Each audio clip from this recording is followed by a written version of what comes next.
இந்த ஸ்லோகங்களை சொல்லி தொடங்குறோம். குரு பரம்பரையை நினைக்கிறோம், ஆதிசங்கரை நினைக்கிறோம், வியாசரை நினைக்கிறோம், தட்சிணாமூர்த்தியை நினைக்கிறோம்.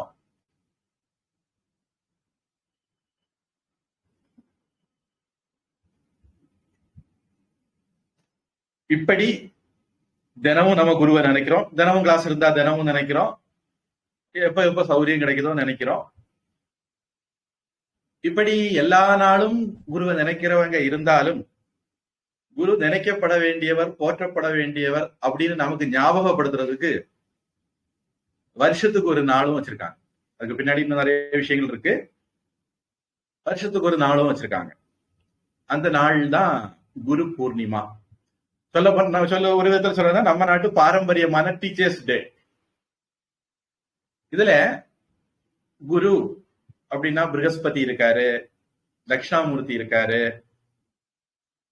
இப்படி பல குருக்கள் இருந்தாலும் நாம இதுல வியாசருக்கு தான் முக்கியத்துவம், முன்னுரிமை கொடுக்கிறோம். எல்லாரையும் வணங்குறோம், யாரையும் குறை வைக்கிறது இல்ல. ஆனாலும் இந்த நாளுக்கு ஒரு விசேஷ பெயர் எப்படி இருக்குன்னா வியாச பூர்ணிமான்னு இருக்கு. அதுக்கு காரணம் நாம ஹிந்து மதம்னு எதை சொல்றோமோ அந்த பெருமைய நமக்கு தந்தது வியாசர் தான். இந்து மதத்தினுடைய அடிப்படை நூலான வேதங்களை அவர் தொகுத்தார். இல்ல சில பேருக்கு இந்த பின்னணிகள் எல்லாம் தெரிஞ்சிருக்கலாம். இருக்கிறவங்களுக்கு இந்த பின்னணி தெரியுமா தெரியாதாங்கிறது எனக்கு தெரியாது. ஏன்னா யார் யார் இருக்கீங்கன்னு எனக்கு தெரியாது. அதனால நான் பொதுவா சில விஷயங்களை தொட்டு மட்டும் சொல்லிட்டு போறேன். வேற ஒரு சந்தர்ப்பத்துல நாம எல்லா விஷயங்களையும் விரிவாக பார்க்க கூடும். இல்லைன்னா நீங்க கேள்வி கேட்கும் போது விரிவா பார்ப்போம். அப்ப வியாசர் வேதங்களை தொகுத்ததுனால வேதங்கள் ஓரளவுக்கு காப்பாற்றப்பட்டது.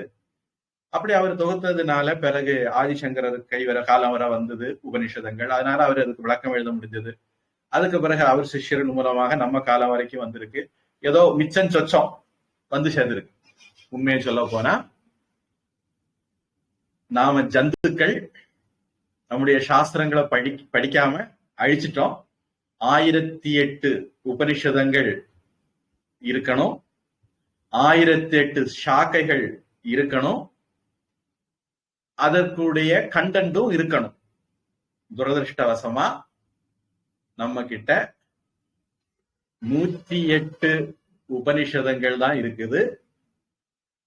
சாக்கைகள்னு பார்த்தா ஒரு 5-6 சாக்கைகள் தான் இருக்கு. 1008ல 5-6னா என்ன பெர்சன்டேஜ் கணக்கு போட்டுக்குங்க. எந்த அளவுக்கு கேவலமா ஒரு நிலைமையில நாம காப்பாத்திருக்கோம் பாத்துக்கோங்க. குரு பரம்பரையில சிக்கிக்கிட்ட உபனிஷதங்கள் மட்டும் கொஞ்சம் பெட்டரான நிலைமையில இருக்கு. உபனிஷதத்துக்கு பாஷ்யம், பாஷ்யத்துக்கு பாஷ்யம், பாஷ்யத்துக்கு நோட்ஸ், நோட்ஸுக்கு டீகா, டிப்பணி, இப்படின்னு அந்த பரம்பரை மட்டும் ரொம்ப ஸ்ட்ராங்கா இருக்கு. அதாவது சன்னியாசிகள் பொறுப்புல இருந்த பாகங்கள் கொஞ்சம் நல்லபடியா காப்பாற்றப்பட்டிருக்கு.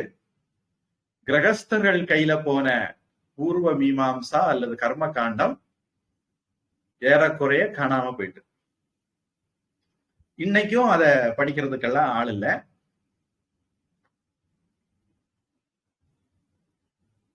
இந்த குரு பூர்ணிமால நாம நம்முடைய குருமார்களை நினைக்கிறது மட்டும் இல்ல, அவர்களுடைய எழுதி வச்ச சாஸ்திரங்களையும் படிச்சு அடுத்த தலைமுறைக்கு கடத்தணும் அப்படிங்கிற ஒரு சங்கல்பம் எடுத்துக்குவோம். பொதுவா இந்த குரு பூர்ணிமாவுக்கு பிறகு 2 விஷயம் நடக்கும். சன்னியாசிகள் இதுக்கு மேல ஒரு 4 மாசம் எங்கேயும் போக மாட்டாங்க. ஒரு இடத்துல இருந்து உபதேசம் பண்ணுவாங்க. வழக்கமா அவங்க ஊர் சுத்திட்டு இருக்கிறவங்களா இருந்தா கூட இந்த குரு பூர்ணிமாவுக்கு பிறகு ஒரு 4 மாசம் ஒரு இடத்துல இருந்து மக்களுக்கு உபதேசம் பண்ணுவாங்க. மற்றபடி கிரகஸ்தர்கள், பிரம்மச்சாரிகள் விஷயத்துல பார்த்தா அவங்களுடைய புது கல்வி ஆண்டு இன்னையில இருந்து தொடங்குது. நேற்றைக்கு குரு பூர்ணிமா கொண்டாடி முடிச்சு இன்னையில இருந்து அவங்களுடைய கல்வி ஆண்டு தொடங்குது. அதாவது புது பாடங்கள் அல்லது புது கல்வி ஆண்டு நமக்கு இப்ப ஜூன்ல தொடங்கி ஏப்ரல் மே வரை, மார்ச் ஏப்ரல் வரைக்கும் சாதாரணமா பள்ளிக்கூடம் நடக்குது. இவங்களுக்கு குரு பூர்ணிமாவுக்கு பிறகு தொடங்கி குறிப்பிட்ட நாட்கள் ஒரு 6 மாசம் நடக்கும். அதெல்லாம் ஒரு சிஸ்டம் இருக்கு நம்ம நாட்டுல, ஒரு ஸ்பெஷல் சிஸ்டம்.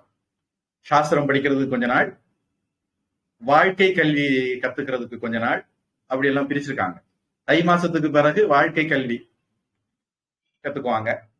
அதாவது உத்தராயணம் தொடங்கின பிறகு என்ன பண்ணணும், தட்சிணாயனம் தொடங்கின பிறகு என்ன பண்ணணும், இப்ப ஒரு சிஸ்டம் இருக்கு.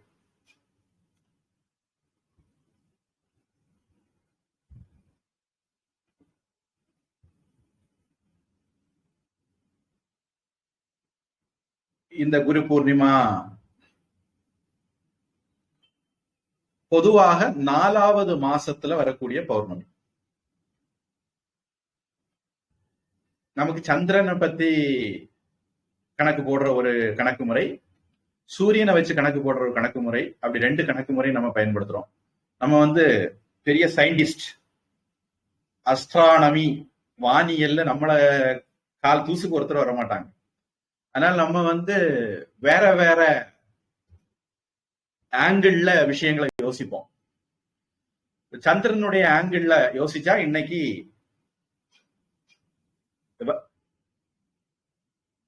சிலருக்கு மாசம் தொடங்குது. இதுலயே 2 விதம் இருக்கு. ஏன்னா சந்திரன் 2 விதமா இருக்குது. சந்திரன் வளர்ந்ததுன்னா பௌர்ணமி வரைக்கும் வருது, அப்புறம் தேஞ்சதுன்னா அமாவாசை வரைக்கும் வருது. இந்த பௌர்ணமி வளர்ந்து முடிச்ச பிறகு அடுத்த நாள்ல இருந்து மாசத்தை கணக்கு போடுறது ஒரு முறை.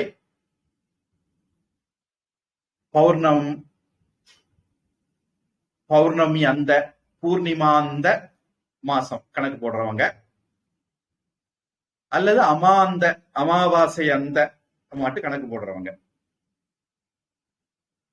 யுகாதி நம்ம சொல்றது அமாவாசைக்கு பிறகு இருந்து கணக்கு போடுவாங்க. வட இந்தியாவில் ரிஷிகேஷ்ல எல்லாம் பௌர்ணமிக்கு பிறகு கணக்கு போடுவாங்க. அப்போ இது 4வது மாசம் சந்திரனை வச்சு வருஷம் கணக்கு போடும்போது 4வது மாசம் ஆயிட்டது. அந்த 4வது மாச பௌர்ணமிங்கிறதுனால ஆஷாட பூர்ணிமான்னு சொல்லுவாங்க. அதனால இதை குரு பூர்ணிமான்னு கொண்டாடுறோம். இப்படி பூர்ணிமா எப்படி கணக்கு போடுறாங்க, ஒவ்வொரு பூர்ணிமாவுக்கு என்னென்ன விசேஷம், அதெல்லாம் ஒரு தனி டாபிக். நான் அதுக்குள்ள எதுவும் இப்ப போகல. போன